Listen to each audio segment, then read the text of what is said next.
मित्रों नमः संस्कृताय। मैं अरुण पांडे आप सबका आज के इस व्याख्यान में हार्दिक स्वागत करता हूं। मित्रों, हमने अलंकार अध्ययन की एक नई श्रृंखला शुरू की है। उस श्रृंखला में आज क्रम है निदर्शना अलंकार का। निदर्शना का तात्पर्य होता है उदाहरण देना। उदाहरण देने में निदर्शना का प्रयोग होता है। यह भी उपमा की तरह ही एक अलंकार है, पर उपमा से थोड़ा सा भिन्न है।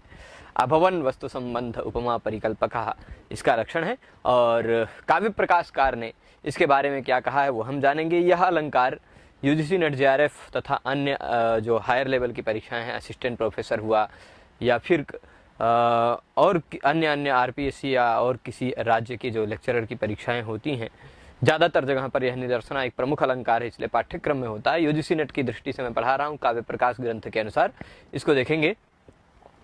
तो इसमें सबसे पहले इसके लक्षण को देखेंगे। लक्षण है ये, इससे पहले किसी दूसरे वाक्य में काव्य प्रकाश की विशेषता आपको बता दें तो काव्य प्रकाश जो ग्रंथ है, यह ग्रंथ मुख्यतः सूत्रात्मक कारिकात्मक का मिश्रण है। उसमें आधी कारिका तक कुछ दूसरा लक्षण चलता रहता है, आधे कारिका के आगे कुछ दूसरा चालू हो जाता है। समासोक्ति का लक्षण था परोक्तिर भेदकैः श्लिष्टैः। ये पूरा श्लोक मैं सुना दूं यदि आपको, तो ऐसा है परोक्ति भेदकैः श्लिष्टैः समासोक्तिर। यहाँ तक आधा हो गया समासोक्ति का लक्षण, वहीं से आगे शुरू हो जाता है। ध्यान दीजिएगा, तो परोक्तिर भेदकैः श्लिष्टैः समासोक्तिर निदर्शना, पहली लाइन यहाँ खत्म होगी। फिर अभवन वस्तु संबंध उपमा परिकल्पक, ये है लक्षण। ठीक है, अभवन वस्तु संबंध उपमा परिकल्पक, यह लक्षण है निदर्शना का। निदर्शना जो कि इससे पहले के श्लोक में पूर्वार्ध में, इसी श्लोक के पूर्वार्ध में वो कहा गया है। ठीक है, निदर्शना शब्द। तो निदर्शना अलंकार कहाँ होता है?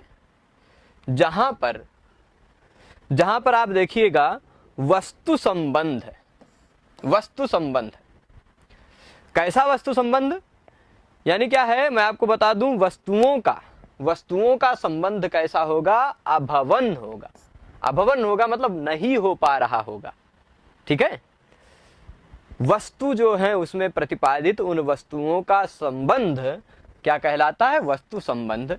वह वस्तु संबंध अभवन नहीं हो पा रहा होगा और उपमा की परिकल्पना होगी। वस्तुओं का संबंध ना हो पाए और उपमा की परिकल्पना हो, तो ऐसा अलंकार निदर्शना कहलाता है। देखिए, जहां पर वस्तुओं का, मैंने यहाँ सरल हिंदी अर्थ में लिखा है, जहां पर वस्तुओं का असंभव, अभवन मतलब ना हो पा रहा हो, यानी अनुपपद्यमान, जो सिद्ध ही नहीं हो पा रहा, ऐसा संबंध। दो वस्तु हैं, उन दोनों वस्तुओं का कोई भी संबंध सिद्ध ही नहीं हो पा रहा हो और फिर भी उनमें उपमा की परिकल्पना कर ली जाए, है ना। दो वस्तुओं का कोई भी संबंध उपपद्यमान ही नहीं है, सिद्ध ही नहीं हो पा रहा है, फिर भी वो संबंध, यदि वही संबंध उपमा का परिकल्पक हो जाता है तो वहां पर निदर्शना अलंकार होता है।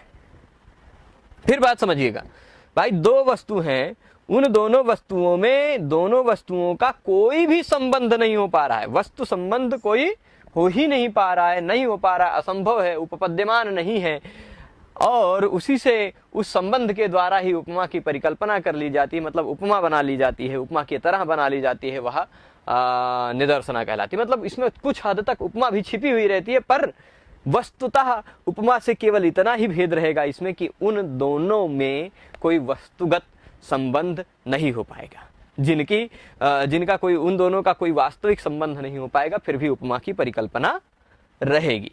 यही हुई बात, ये बात समझ गए होंगे। तो लक्षण याद रखेंगे, अभवन वस्तु संबंध उपमा परिकल्पकः, यहां से यहां तक लक्षण है। अभवन वस्तु संबंध उपमा परिकल्पकः कौन सा अलंकार है? तो पिछली ही पंक्ति में, शुरुआत में ही, अंत में कह दिया गया है निदर्शना। ये पूरा एक श्लोक में एक ही श्लोक में मम्मट जी ने दो अलंकारों का लक्षण बताया है। परोक्तिर भेदकैः श्लिष्टैः समासोक्तिः, फिर कहेंगे निदर्शना। परोक्तिर भेदकैः श्लिष्टैः समासोक्तिर निदर्शना। निदर्शना शब्द ऊपर कह दिया, उसी का लक्षण दूसरे वाक्य में कहेंगे अभवन वस्तु संबंध उपमा परिकल्पकः। ठीक है, तो उपमा का परिकल्पना करने वाला जो वास्तविक संबंध जो नहीं हो पा रहा है, जहाँ उस संबंध के कारण ही उपमा की परिकल्पना हो जाती है, वहीं पर यह अलंकार होता है। और इस अलंकार के काव्य प्रकाशकार ने 3 भेद बताए हैं। याद रखिएगा, निदर्शना कितने प्रकार की है काव्य प्रकाश के अनुसार? तो काव्य प्रकाश के अनुसार निदर्शना 3 प्रकार की है। यहाँ आप देख रहे होंगे, पहला प्रकार हमने लिखा है वाक्यार्थ निदर्शना।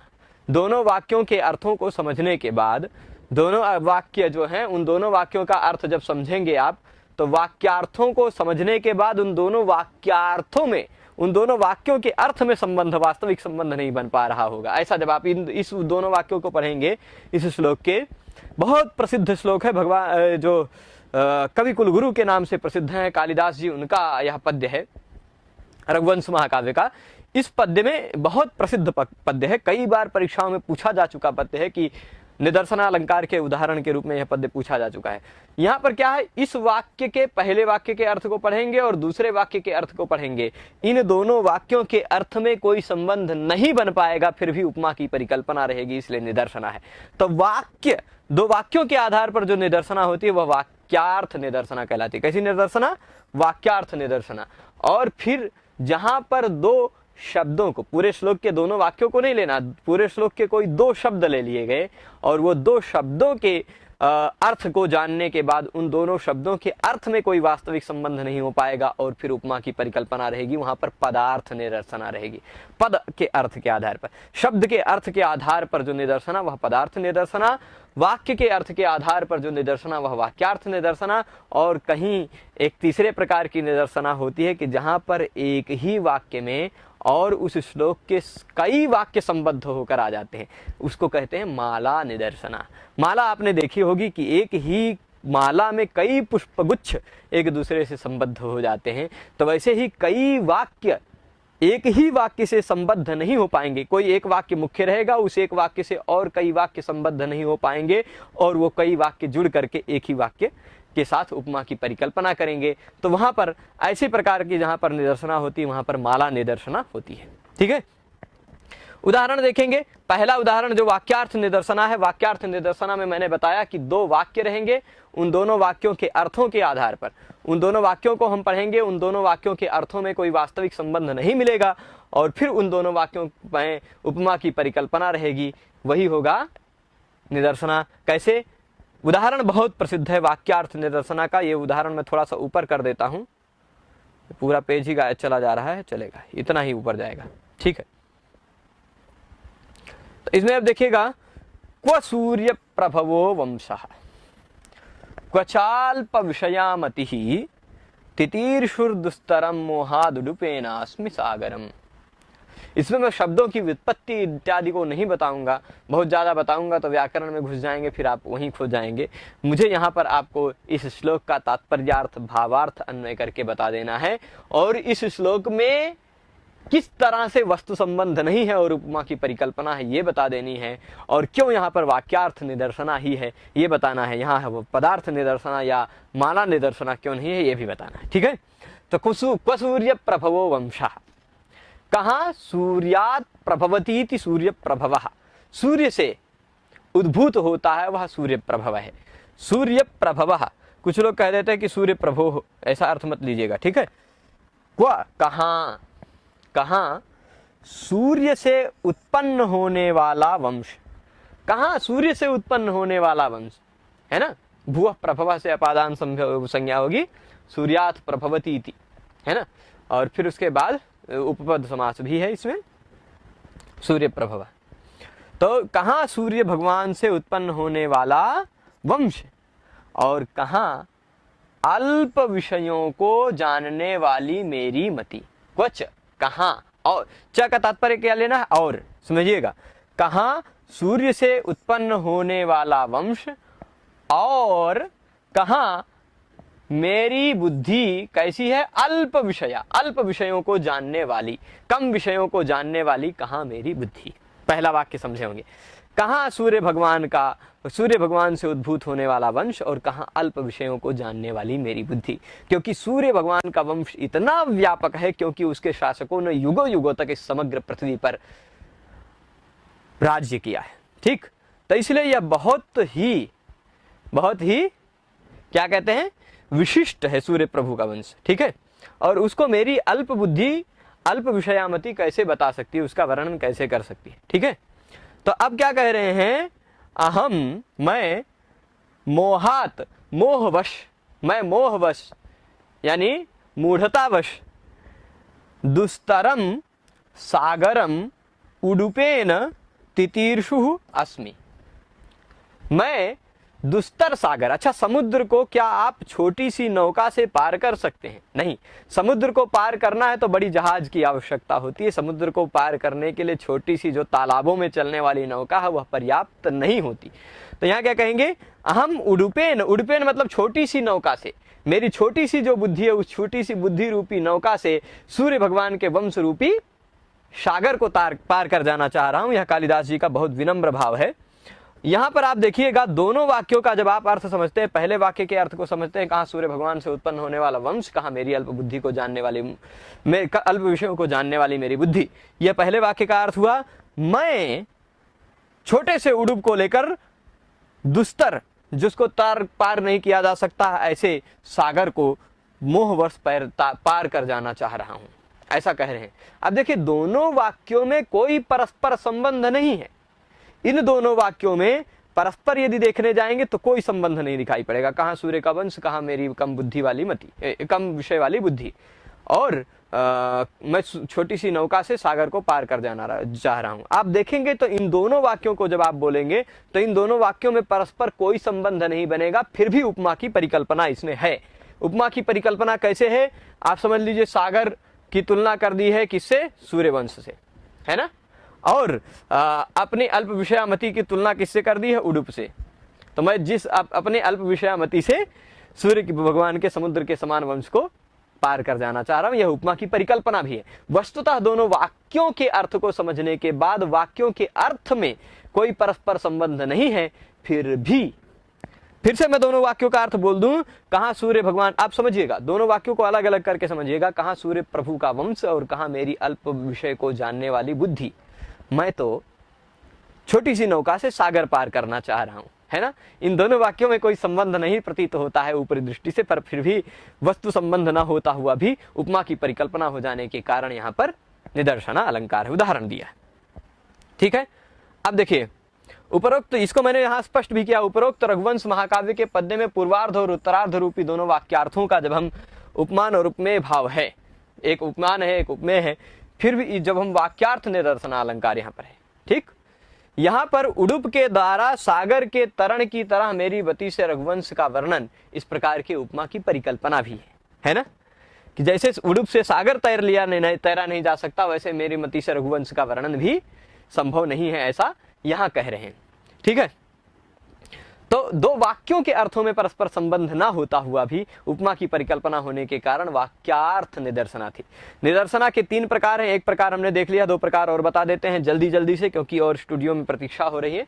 तो दो भेद और मैं बता देता हूं, उसके बाद इस निदर्शना अलंकार को समाप्त करेंगे। निदर्शना का दूसरा भेद है पदार्थ निदर्शना, वो वाक्य के अर्थ के आधार पर था, ये 2 शब्दों के अर्थ के आधार पर रहेगा।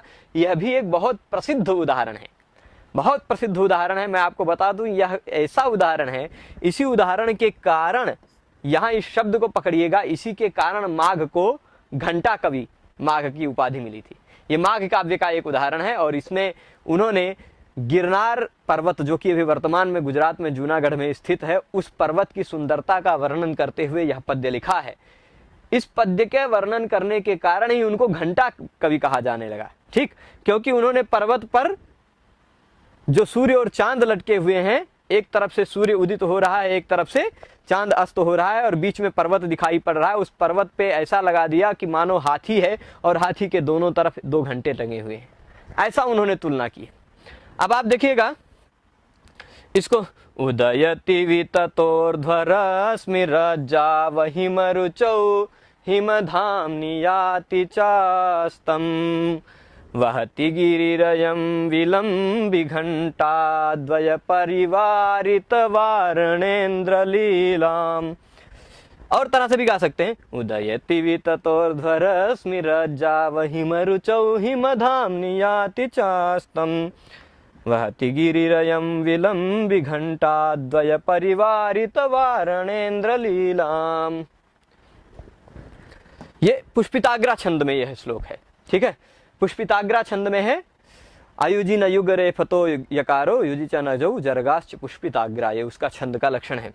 ये असमवृत्त होता है, मतलब अर्ध समवृत्त होता है, दोनों पादों में बराबर बराबर संख्याएं नहीं होती हैं। पहले के समान तीसरा पाद, दूसरे के समान चौथा पाद होता है, इसमें ये विशेषता होती है छंद की। अब हम आ जाते हैं इसके निदर्शना के उदाहरण को समझाने में। यहाँ उदयति मतलब उदित हो रहे थे, ये उदयति मतलब लकार का प्रयोग नहीं है। उद उपसर्ग पूर्वक अय धातु से क्षत्रि प्रत्यय लगकर सप्तमी विभक्ति एक वचन का रूप है, ठीक। कस्मिन उदयति, कौन उदित हो रहे थे, कौन उदित हो रहे थे, सती सप्तमी है यहाँ पर। यस्य च भावेन भाव लक्षणम, एक क्रिया से दूसरी क्रिया का लक्षण किया जा रहा है यहाँ पर।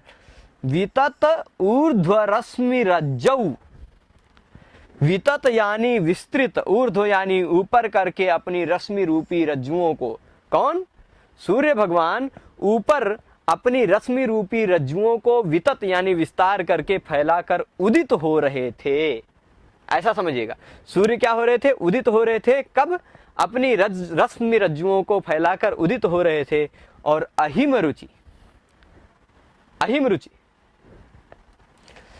देखिएगा, ये कौन है, कौन उदित हो रहे थे, अहिम रुचि यानी जिनको हिम में रुचि नहीं है, ठंडक में रुचि नहीं, या जिनका हिम जैसा स्वभाव नहीं है।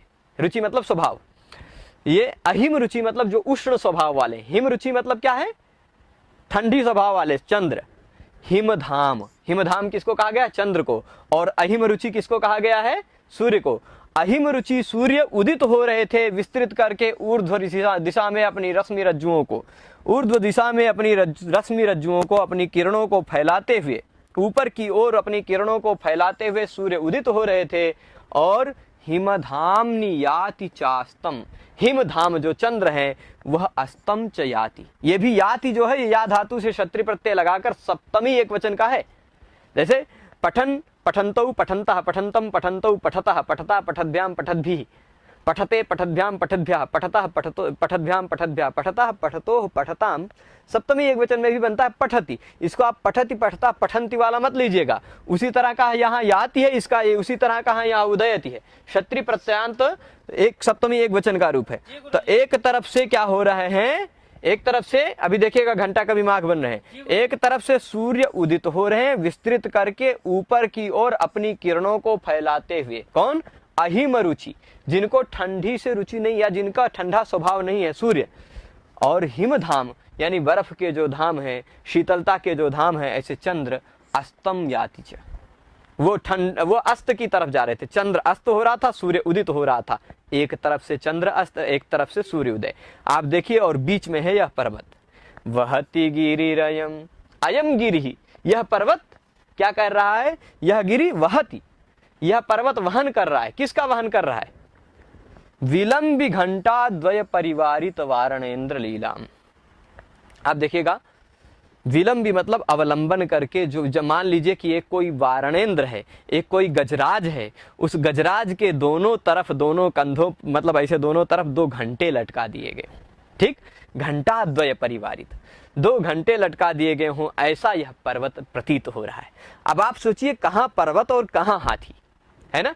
इसमें आप इस वाक्य में आप देखिएगा क्या है, एक तरफ से सूर्य उदित हो रहे हैं, एक तरफ से चांद अस्त हो रहे हैं, और दोनों तरफ जो गोल गोल दो प्रतिमाएं दिखाई पड़ रही हैं पर्वत के बीच तरफ। तो उन्होंने ऐसी कल्पना की कि मानो यह पर्वत नहीं, यह पर्वत नहीं, यह हाथी है, और इसके दोनों तरफ ये सूर्य और चंद्र नहीं, ये दोनों घंटे टंगे हुए हैं, ठीक। ऐसी शोभा यहाँ उन्होंने बताई, और इसी के कारण उनको घंटा कवि माघ कहा गया, घंटा की तरह वर्णन करने के कारण। यह कहाँ का है, शिशुपाल वध का पद्य है, और गिरनार पर्वत जो जूनागढ़ में उसका वर्णन है। अब यहाँ देखिएगा, इस जगह पर रैवतक पर्वत, उसका दूसरा नाम रैवतक पर्वत है। देखिएगा, ऐसे यहाँ पर दो शब्दों के आधार पर, दो शब्दों के, एक वारणेन्द्र लीला है, ठीक। वारणेन्द्र लीला और पर्वत, इन दोनों में कोई संबंध हो सकता है, हाथी में और पर्वत में कोई संबंध नहीं है। इन दोनों पदार्थों का, इन दोनों शब्द वारणेन्द्र लीला शब्द के और ना तो हाथी सजीव है, वारणेंद्र निर्जीव है। वारणेंद्र इधर उधर चल नहीं सकता, घंटा हिला डुला नहीं सकता। हाँ, तो कोई वस्तुतः वास्तविक संबंध नहीं है, पर फिर भी अभवन वस्तु संबंध ना होते हुए भी उपमा की परिकल्पना की गई है। पर्वत की तुलना हाथी से की गई है। इसलिए यहाँ पर एक शब्द के ही आधार पर, पूरे वाक्य में नहीं, जैसे पिछले उदाहरण में पूरा वाक्य वाक्यार्थ में था, यहाँ शब्द और शब्दार्थ में ही है। ठीक है, निदर्शना, इसलिए पदार्थ निदर्शना। पदार्थ निदर्शना का उदाहरण उन्होंने मार्ग का दिया, देख लीजिए यहाँ पर मैंने लिखा भी है, इसको घटाया भी है। उपर्युक्त उदाहरण में पदार्थ, एक पदार्थ है वारणेंद्र लीला और दूसरा पदार्थ है रैवतक पर्वत, अयम गिरि। एक है वारणेंद्र लीला, दूसरा अयम गिरि। इन दोनों में ये दोनों एक दूसरे से असंबद्ध हैं, फिर भी उपमा की परिकल्पना है। जहां दो शब्दार्थ या दो वाक्यार्थ एक दूसरे से संबद्ध ना हो पा रहे हो और फिर भी उपमा की परिकल्पना हो, वहीं पर यह अलंकार होता है। यही दो उदाहरण आप ध्यान रखेंगे। फिर उसके बाद तीसरा और अंतिम प्रकार है निदर्शना का, जिसको माला निदर्शना कहते हैं। कौन सी निदर्शना? माला निदर्शना। यह कोई एक कवि है, किसी एक राजा की प्रशंसा में कह रहा है। कोई एक कवि है, किसी एक राजा की प्रशंसा में कह रहा है। बहुत अच्छा पद्य है। इसी पद्य को देखकर इस पाठ को समाप्त करेंगे। दोर्भ्याम तितीर्षति तरंगवती भुजंगम आदातुमिच्छति करे हरिणांक बिंबम मेरुं लिलंघयिषति ध्रुवमेष देव यस्ते गुणान गदितुमुद्यममादधाति। यहाँ देखिएगा, दोर्भ्याम, ये कोई कह रहा है कि यह जो ते यानी तुम्हारे गुणान, गुणों को, गदितुम कथयितुम, जो तुम्हारे गुणों को कहने का उद्यमम आदधाति, उद्यम करता है, जो तुम्हारे गुणों को कहने का उद्यम करता है, वह क्या क्या करता है? हे राजन, तुम में इतने गुण हैं, तुम इतने गुणवान हो कि जो भी तुम्हारे गुणों का वर्णन करने का साहस करता है, वह मानो दोर्भ्याम, अपने दोनों हाथों से क्या करना चाह जा रहा है? तितीर्षति, तैर जाना चाह रहा है। जो व्यक्ति, माला निदर्शना क्या है? कई वाक्य एक दूसरे से, कई वाक्य के अर्थ अथवा कई शब्दों के अर्थ एक दूसरे से असंबद्ध होते हुए भी उपमा की परिकल्पना कराएंगे। कई, क्योंकि एक माला में एक पुष्प नहीं होता, 4-5 फूल तो होते ही हैं, है ना।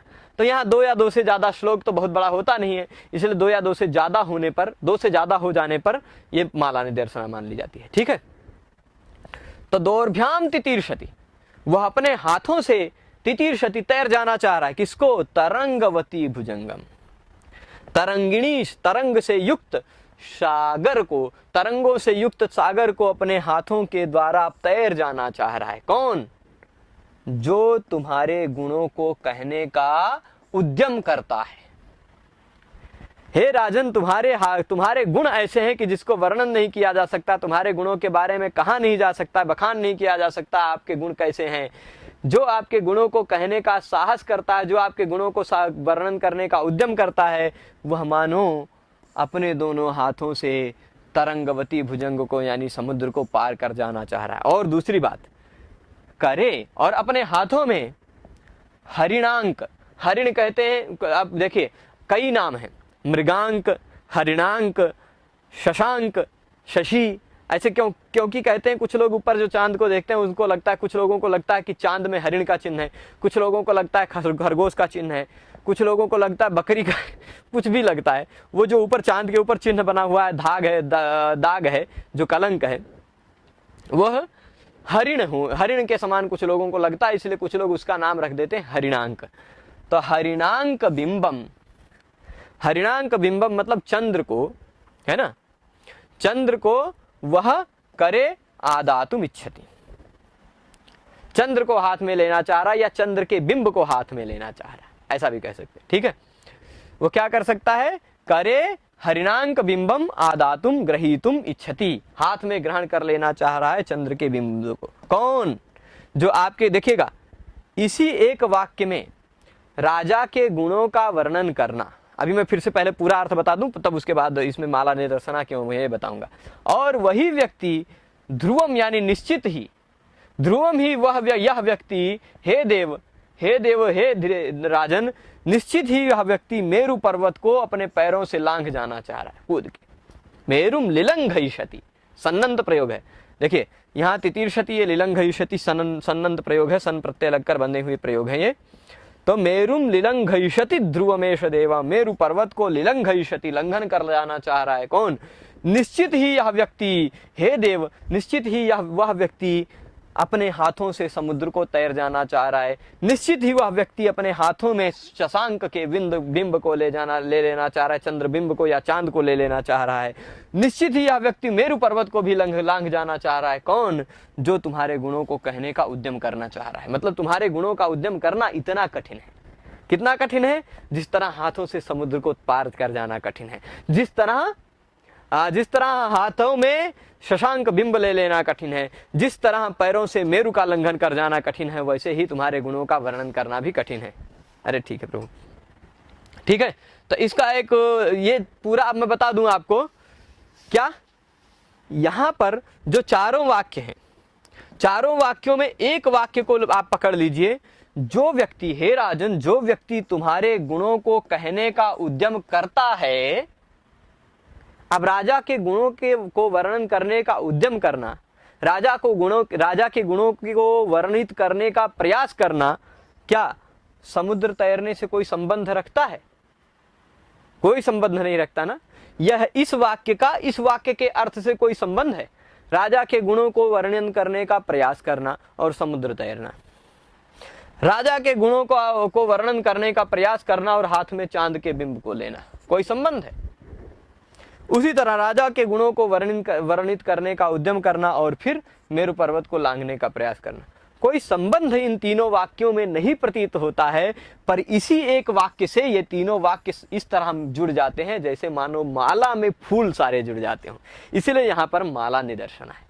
ठीक है, एक वाक्य को सिद्ध करने के लिए तीन निदर्शनाएं और दे रहे हैं, तीन एग्जाम्पल दे रहे हैं कि हे राजन, जो तुम्हारे गुणों को वर्णन करने का उद्यम करना चाहता है, निश्चित ही वह अपने दोनों हाथों से समुद्र को तैर जाने का प्रयास कर रहा है। निश्चित ही वह अपने हाथों में ग्रहण कर लेना चाहता है, किसको? शशांक के बिंब को, यानी चंद्र को पकड़ लेना चाह रहा है। निश्चित ही वह मेरु पर्वत को भी लांघ जाना चाह रहा है, ध्रुवमेश देव। तो यहाँ पर तीन वाक्यों से, जो तीन वाक्य मुख्य वाक्य से असंबद्ध होते हैं और फिर भी तीनों वाक्यों से उपमा की परिकल्पना की जा सकती है, तुलना की जा सकती है। इसी कारण यह क्या है, राजाओं के गुणों को वर्णन करना किसके समान है? मेरु पर्वत के लांघने के समान। क्या है? कठिनता उसमें भी है, कठिनता उसमें भी है।